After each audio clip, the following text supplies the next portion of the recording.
પ્રણામ. સૂત્ર અર્થના રહસ્યોમાં આપણે ગઈકાલે પંચપરમેષ્ઠી ભગવંત જેની અંદર બિરાજમાન છે એવા નવકાર મહામંત્રને બાંધ્યો. બહુ જ શોર્ટમાં આપણે એને સમજવાનો પ્રયત્ન કર્યો, જે એની ગરિમા નથી જ ચોક્કસપણે. નવકાર એટલે એ એવો મંત્ર છે કે જે મંત્રની અંદર જો આપણે શ્રદ્ધા નામનો તત્વ ઉમેરીએ તો એ તત્વ શું ન કરી શકે એ પ્રશ્ન છે. કારણ કે આ મંત્રની અંદર કોણ બિરાજમાન છે એ મહત્ત્વનું છે. આ કુદરતને સૌથી વધુ જેણે જાણી છે એવા સર્વજ્ઞ ભગવંતો, અરિહંત પરમાત્મા અને સિદ્ધ પરમાત્મા. આ કુદરતની રક્ષા મેક્સિમમ થઈ શકે. કુદરત એટલે એન્વાયરમેન્ટ એવું નહીં, 6 કાંઈના જીવો પણ આવી જશે, સાવ નાનો પૃથ્વી કાંઈનો જીવ પણ આવી જશે, જેને આપણે જોઈ નથી શકતા એવા વિકલેન્દ્રિય જીવો પણ આવી જશે, બધા જ આવી જશે. આ બધા જ જીવોનું રક્ષણ જેને પોતાની જવાબદારી લાગે છે એવા આચાર્ય ભગવંતો પણ આ નવકારની અંદર આવી ગયા. જે લોકો અનંત જ્ઞાન આપણો સ્વભાવ છે એવું માની અને લોકોના એ જ્ઞાનને પ્રગટાવવા માટે જીવનભર ભોગ આપે છે પોતાની શક્તિઓનો, એવા ઉપાધ્યાય ભગવંતો પણ આ મંત્રમાં બિરાજમાન છે. જે લોકો ફક્ત અને ફક્ત મોક્ષ માટે જ જાણે જન્મ્યા છે, એવી રીતે પોતાના જીવનમાં પોતાનો પુનર્જન્મ કરી અને દીક્ષા લે છે, એવા સાધુ ભગવંતો એ આ નવકારમાં બિરાજમાન છે. હવે આ નવકાર શું ન કરી શકે એમ પ્રશ્ન થવો જોઈએ. નવકાર શું કરી શકે એવો પ્રશ્ન એ અસ્થાને છે. પણ મૂળમાં આ બધું તો જ કંઈક કરી શકશે બધા તત્વો, જો આપણું શ્રદ્ધા નામનું તત્વ એમની સાથે જોડાયેલું છે તો. એટલે શ્રદ્ધાપૂર્વકનો નવકાર. ગઈકાલે ક્યાંક એવા ફીડબેક પણ આવ્યા કે જો આટલો શાંતિથી નવકાર ગણવા બેસવું તો પ્રતિક્રમણો કેટલા કલાકે પૂરા થશે. વાત સાચી છે. આપણે અત્યારે વિધિની અંદર વિધિના ઢાંચામાં છીએ, એટલે વિધિની અંદર ઓતપ્રોત થવામાં ભય એ પણ છે કે આપણી સાથે કોઈ કરતું હોય અગર, તો એની અનુકૂળતા કેટલી ટકે છે એ મહત્ત્વની છે. પણ હું એવું ચોક્કસ માનું છું કે ધર્મ છે ને એ માણવાનો વિષય છે, અને માણવાનું તો ત્યારે જ શક્ય બને છે જ્યારે એકાંતમાં હોય. એટલે સામૂહિક રીતે આપણે જ્યારે છીએ ત્યારે આપણે એને ઓછા સમયમાં પણ સંવેદી શકીએ એવો સંસ્કાર પાડવા માટે સૌથી પહેલાં આ તત્વોને એકાંતમાં એને રિપીટેડલી આપણે એનું સેવન કરવું પડશે. આપણે ત્યાં એવી વાતો આવે છે કે 14 પૂર્વધર મહાત્માઓ હોય એ લોકો જ્યારે 14 પૂર્વનો સ્વાધ્યાય કરવા બેસે તો આપણને એમ થાય કે 14 પૂર્વ કેટલું જ્ઞાન, આમ કેટલી માત્રાનું જ્ઞાન એને રિવાઇઝ કરવા બેસતા હોય તો કેટલા દિવસો મહિનાઓ લાગી જવા જોઈએ. કારણ કે અત્યારે આપણને કોઈ એમ કે 5 પ્રતિક્રમણનો સ્વાધ્યાય કરો તો પણ આપણને સામાયિક પૂરી થઈ જાય છે આપણી. તો 14 પૂર્વ એટલે તો શું? અને છતાં પણ એવું કહેવાય કે 14 પૂર્વી 48 મિનિટની અંદર અંતર્મુહૂર્તની અંદર આ 14 પૂર્વોને સીધેથી ને ઊંધેથી, અક્ષરથી પણ ઊંધેથી એનો સ્વાધ્યાય કરી શકે. તો ત્યારે પ્રશ્ન થાય કે આ ગજબની મતી આટલી સ્પીડ આવી કેવી રીતે? તો એનો જવાબ આવે કે રિપીટેડલી પ્રેક્ટિસ કરવાથી. બસ આવું જ કંઈક નાના પાયે આપણે આપણા જીવનમાં કરવું છે.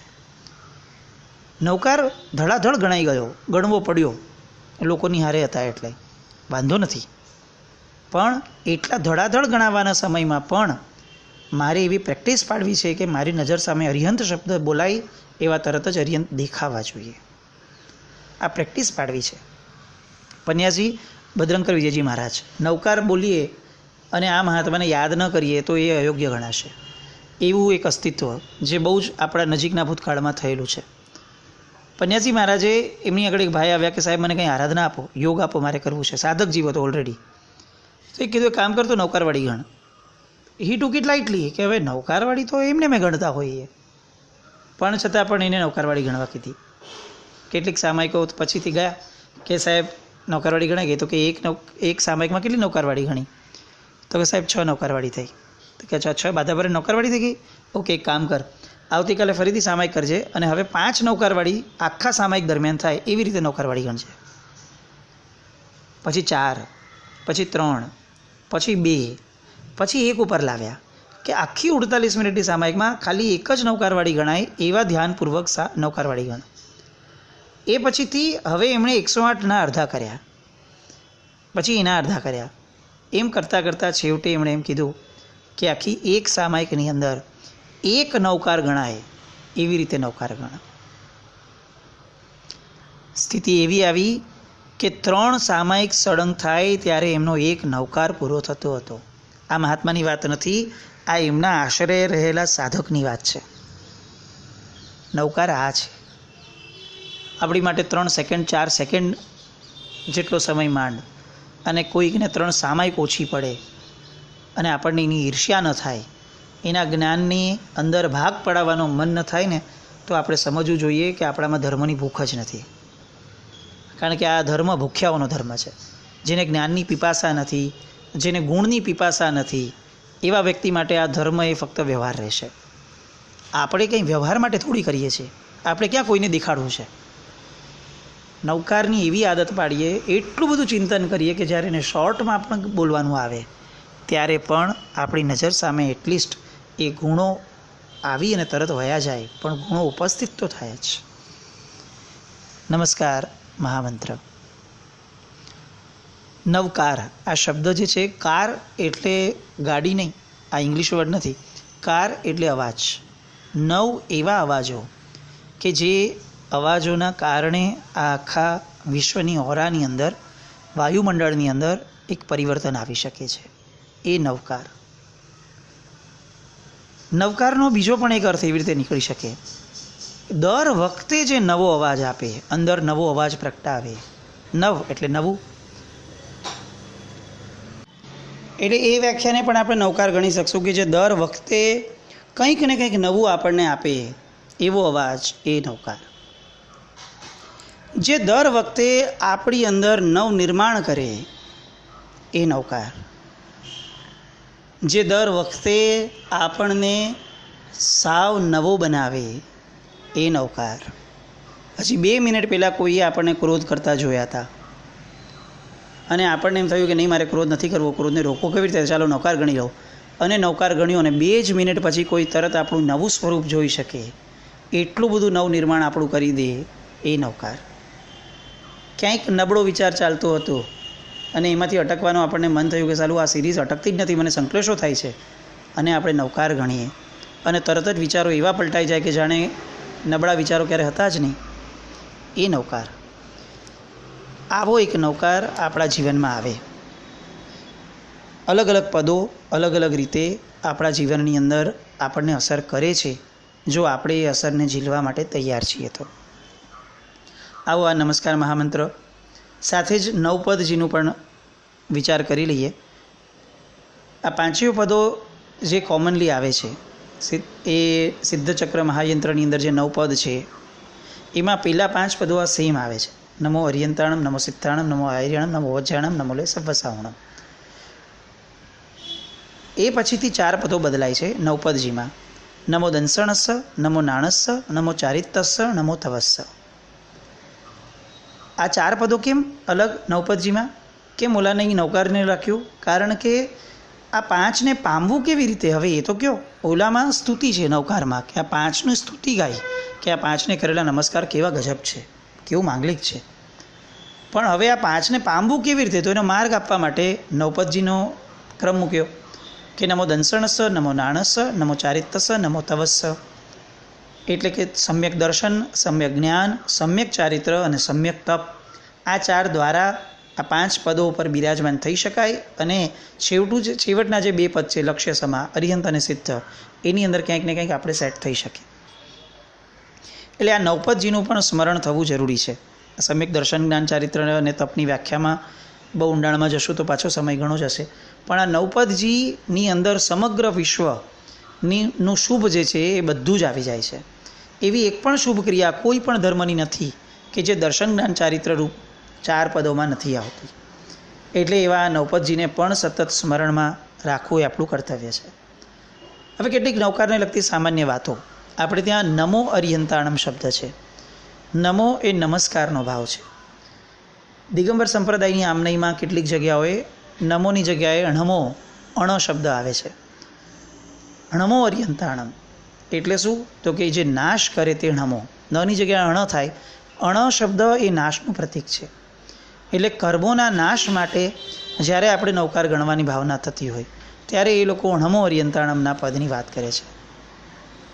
કેટલીક જગ્યાએ ઓમ રીમ નમો અરિયંતાણમ એવું પણ આવે છે. ક્યારે ઓમ લગાડવો, ક્યારે રીમ લગાડવો, ક્યારે પ્લેન નવકાર બોલવો, એ બધાના પણ અલગ અલગ પ્રકારો છે. ક્યારે પણ આપણને મન થાય ને રાગ બેસાડવા માટે બોલી લઈએ એ એવી વિધિ નથી. એટલે આ બધી જ વસ્તુઓને બહુ જ વ્યવસ્થિત સમજી અને કરવું. કારણ કે આ એવા મંત્રો છે કે જે મંત્રોની અસર બદલાઈ જાય. નમો અરિયંતાણમની હારે હું ઓમ કરી લઉં તો હવે આ નવકાર જે છે એના દ્વારા જે મને પુણ્યોપાર્જન થવાનું હતું એની જગ્યાએ એની સાથે સાથે હવે મને ઓમ જોડાવાથી મારું અંતઃકરણ એમાં જોડાયું એટલે મને અધ્યાત્મનો લાભ થયો. ઓમ રીમ નમો અરિયંતાણમ બોલું છું તો એમાં મારી બાહ્ય સંપત્તિ ભૌતિકતા એ પણ મારા એમાં જોડાઈ ગઈ. પણ આ બધું આપણી મરજીથી ન થાય. આપણે આપણા માથે રાખેલા ગુરુને પૂછવું પડે કે સાહેબ આવી સિચ્યુએશન છે અથવા આવો ભાવ છે, મારે શું ગણવું જોઈએ, અને જે એ કે એ કરવું જોઈએ. જ્ઞાન એ જનરલ બુકમાં વાંચીને પંડિત થઈ જવાનો વિષય નથી જ. એ ગુરુ આશ્રય. એટલે આપણે ત્યાં ગુરુકુલ વાસમાં રહેલા મહાત્માઓને ગુરુ બનાવવાની પરંપરા કીધી છે. કેમ? કારણ કે એ ગુરુકુલ વાસમાં નથી. અગર એના માથે ગુરુ નથી તો એનો મતલબ કે એનું જ્ઞાન એ સુપર બી હોવા છતાં પણ એ સ્વચ્છંદ બની શકે છે. જે એવી વાત નથી પણ બની શકે છે. તો એવું સ્વચ્છંદ મતવાળું જે છે એને આપણાથી પ્રોત્સાહન ન અપાય. તો આપણે ત્યાં આટલી હદ સુધી આ બધી વાસ્તુ મૂકી છે કે ગુરુનો આશ્રય. અને ગુરુ પણ કેવા? તો કે જે ગુરુકુલ વાસમાં રહે છે એવા ગુરુઓ, જેના માથે ગુરુ છે એવા ગુરુ. તો આવી અલગ અલગ નવકારની વાતો. એની પછીથી પંચેન્દ્રિય સૂત્ર આવે છે. પંચેન્દ્રિય સૂત્ર એટલે સ્થાપનાચાર્યજી સ્થાપવા માટેનું સૂત્ર. એ આપણે બધા જાણીએ છીએ. જે લોકો હિલિંગ શીખ્યા હશે એ લોકોને આ ખ્યાલમાં હશે કે હિલિંગને આપવાની પ્રાઇમરી પદ્ધતિ એ છે કે જે મુદ્રામાં આપણે લોકો પંચેન્દ્રિયની સ્થાપના કરીએ છીએ આ સ્થાપનાચાર્યજીની, એક્ઝેક્ટ એ જ મુદ્રા દ્વારા આપણા વાઇબ્રેશન્સને સામા વ્યક્તિને આપવાની વાત છે. પ્રાઇમરીલી હિલિંગની મુદ્રા આ છે. એના દ્વારા આપણે એક વસ્તુ સમજી શકીએ કે આ હિલિંગવાળા તો ભગવાન જાણે ક્યારે જાગ્યા હશે ને ક્યારે જન્મ્યા હશે. પણ આપણે ત્યાં તો અસંખ્ય સમયથી એટલે વર્ષોના ઇતિહાસથી આ પરંપરા ચાલતી આવે છે કે આપણે નવકાર અને પંચેન્દ્રિય લખ્યું હોય એવું કોઈ દ્રવ્ય અથવા સમ્યક દર્શન, સમ્યક જ્ઞાન અથવા સમ્યક ચારિત્રના ઉપકરણ, આ કોઈ પણ તત્વની અંદર આપણે પંચેન્દ્રિય સૂત્ર બોલતી વખતે જે મુદ્રા રાખીએ છીએ એ મુદ્રા દ્વારા આપણા શબ્દો એ આપણા વાઇબ્રેશનની અંદર આવે અને એ વાઇબ્રેશનની સ્થાપના એ આ જેને સ્થાપીએ છીએ એનામાં થાય. એ આશયથી પંચેન્દ્રિય બોલવાનું છે. બાકી આપણે આટલા દૂર બેઠા છે, સામે સ્થાપનાચાર્યજી છે, ખાલી પંચેન્દ્રિય બોલવાથી એનામાં કેવી રીતે સ્થાપના થઈ જશે? તો કે ના, એમને નહીં થાય, વિચારવાથી નહીં થાય. તમે એ પ્રકારની હાથની મુદ્રા કરો તો જેવી હાથની મુદ્રા આવી રીતે જશે એવી તરત જ હાથના ટેરવાઓમાંથી આપણા મનમાં જે વાઇબ્રેશન ચાલે છે એ રિલીઝ થશે. કારણ કે આપણી ઓરા આ હાથના દ્વારમાંથી બહાર નીકળે છે. અને એ ઓરા ક્યાં જશે? આપણે ટાર્ગેટ મૂક્યું છે સામેનું જ, એની સામે જ જોવું પડે અને આવું લક્ષ્યપૂર્વક કરવું પડે કે મારે હવે આ ઉપકરણની અંદર આચાર્ય ભગવંતને સ્થાપવા છે. આવા લક્ષ્યપૂર્વક પંચેન્દ્રિય બોલાય એટલે આપણા શબ્દો એ ડિરેક્શનમાં જાય, આપણા વિચારો એ ડિરેક્શનમાં જાય અને આપણી ઓરા પણ એ જ ડિરેક્શનમાં જાય. અને એ ડિરેક્શનની અંદર આપણી ઓરા જતાં હવે એ જે તત્વ છે કે જેની અંદર આપણે પંચેન્દ્રિય બોલ્યા સ્થાપીને, એ હવે એ દ્રવ્ય નથી. આપણે જ્યાં સુધી સામાયિક ન કરીએ ત્યાં સુધી એ સ્વયં આચાર્ય ભગવંત છે.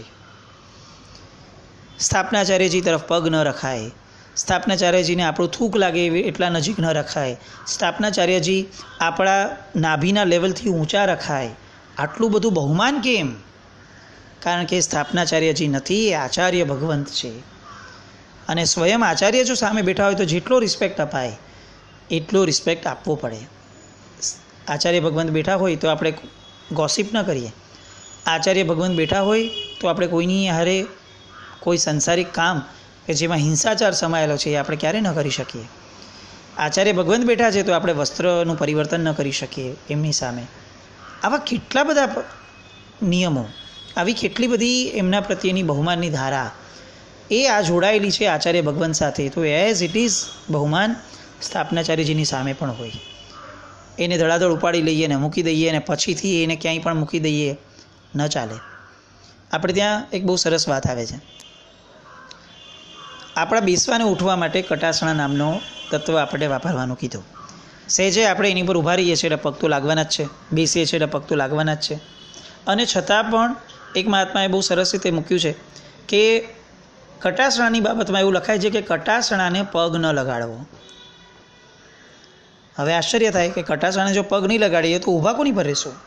તો ત્યારે એમણે બહુ સરસ કર્યું આનું વિશ્લેષણ કે કટાસણાને એટલા બધા બહુમાનથી રાખવાનું છે કે જ્યારે ઊભા રહેવું પડે ત્યારે ઊભા થવું, ઊભા રહેવું, બેસવું પડે બેસવું કરવું, બધું બરાબર. પણ પછીથી જ્યારે એનો વપરાશ થાય છે, એટલે કે હવે એને સંકેલવું છે અથવા એને દૂર કરવું છે, ત્યારે પગનો ઉપયોગ ન કરાય. કારણ કે એ બહુમાનનું સાધન છે. એના વપરાશ પૂરતું બધું જ ચાલ્યું, પણ પછીથી ઘડી કરવી છે તો ઝૂકીને કોણ કટાસણું લે? પગેથી ઉપાડી લે, એને ખસેડી દઈએ પગેથી. પગ ન લગાડાય. તો જેને ખરેખર જેની ઉપર ઊભા રહેવાનું છે એને પણ જો આટલું માન આપવાનું કીધું એવા એક ઉપકરણને, તો પછી જેની સાક્ષી એ ધર્મ કરવાનો છે એવા આચાર્ય ભગવંતની સ્થાપનાચાર્યજીને તો કેટલું બધું માન આપવું પડે. એટલે આવી બધી બહુમાનની અપેક્ષાઓ વગર ધર્મ કરશું તો એ નહીં મજા આપે. પૂજ્ય માને જિનેશ્વરે, આ શબ્દને ગોખી નાખવો જોઈએ 24 કલાક. મારે પૂજ્ય ભાવથી જિનેશ્વર ભગવંતની આરાધના કરવી છે. સામાન્યથી જિનેશ્વર ભગવંતની આરાધનાની ક્યાં વાત છે? મનઃ પ્રસન્નતામેતી, મન જેના દ્વારા પ્રસન્ન થાય. તો શેના દ્વારા પ્રસન્ન થાય? તો કે પૂજ્ય માને જિનેશ્વરે. જ્યારે જિનેશ્વર ભગવંતની આરાધના પૂજ્ય ભાવથી થાય ત્યારે જ પ્રસન્નતા મળે. આપણને આટલી બધી આરાધના કરવા છતાં આપણા જીવનમાં પ્રસન્નતા નથી પ્રગટતી, તો આપણે ક્યાંક ને ક્યાંક વિચારવું જ જોઈએ કે આપણા પૂજ્ય ભાવમાં, આપણા બહુમાન ભાવમાં ઉણપ છે. તો આ બહુમાન ભાવ દરેક તત્વ પ્રત્યે પ્રગટે. જરૂરી નથી કે આપણે બધું કરવું છે, જરૂરી નથી કે આપણે ઘણી બધી આરાધનાઓ કરવી છે, પણ જેટલી પણ કરશું એ બહુમાનપૂર્વક કરશું, જેટલી પણ કરશું એ ઊંડાણપૂર્વક કરશું, જેટલી પણ કરશું એ સમજણપૂર્વક કરશું, જેટલી પણ કરશું એ ભળવાપૂર્વક કરશું. આનો અર્થ એવો પણ કોઈએ ન કાઢવો કે આરાધના ઓછી કરવી અથવા જે વધુ આરાધના કરે છે એ લોકોને સમજાવવું કે તમે લોકો ખોટું કરો છો. એબ્સોલ્યુટલી નહીં.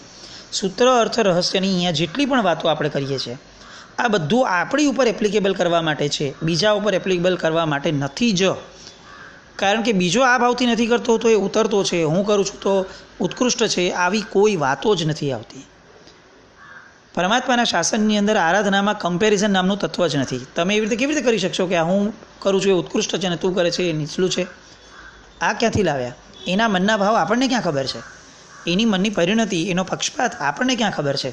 અને હું ઉત્કૃષ્ટ કરું છું આવો અહંકાર એ જ આપણી આરાધનાને નીચલી બનાવી દેશે. તો પછી ઉત્કૃષ્ટતા ક્યાં રહી? એટલે ક્યારેય પણ કોઈની પણ આરાધનાને આપણાથી નીચી ન પડાય કે તારા કરતાં આ સારું. તું આંબેલ કરે છે ને મેં ઉપવાસ કર્યો તો હું ચડિયાતા ધર્મવાળો છું. ક્યાંથી લાવશું? આ ક્યાંથી લાવ્યા? એની શક્તિ પ્રમાણે એનું આંબેલ એ એની માટે એક્સ્ટ્રીમ છે. કદાચ એ આંબેલ પણ માંડ કરે છે. એની આહાર સંજ્ઞા ઉપર કંટ્રોલ કરવા માટે એણે માંડ આંબેલ કરીને પોતાના મનને મનાવી અને મનને જીતવાનો પ્રયત્ન કર્યો. અને આપણી માટે તો 28 સહજ હતી ને આપણે ઉપવાસ કરી લીધો છે. તો આપણો ઉપવાસ એના કરતાં બેટર કેવી રીતે? આપણો ઉપવાસ આપણી માટે બેટર છે પણ એના કરતાં બેટર છે, આવી વાત ન ચાલે. સૂત્ર, અર્થ અને રહસ્ય, આમાં સૌથી પહેલું આ જ સમજે કે આ બધી વાતો આપણા માટે જ છે. બીજાને ચકાસવા માટે કે બીજાને એનાલાઇઝ કરવા કે બીજાને સ્ટેમ્પ લગાડવા માટે મહેરબાની કરીને આ તત્વોનો ઉપયોગ આપણે નથી જ કરવો. એટલીસ્ટ આ માધ્યમને તો ઉપયોગ ન બનાવવો એવી મારી નમ્ર વિનંતી છે. પંચેન્દ્રિય સૂત્રની વિશેષ અર્થમાં આપણે આવતીકાલે જઈએ. જીનાગના વિરુદ્ધ, સૂત્રોના આશય વિરુદ્ધ અથવા કોઈ પણ વ્યક્તિની પોતાની સંવેદનાની વિરુદ્ધમાં કોઈ ભાવ વ્યક્ત થયો હોય અને કોઈ કદાચ દુભાયું હોય તો એ સર્વનું ત્રિવિધ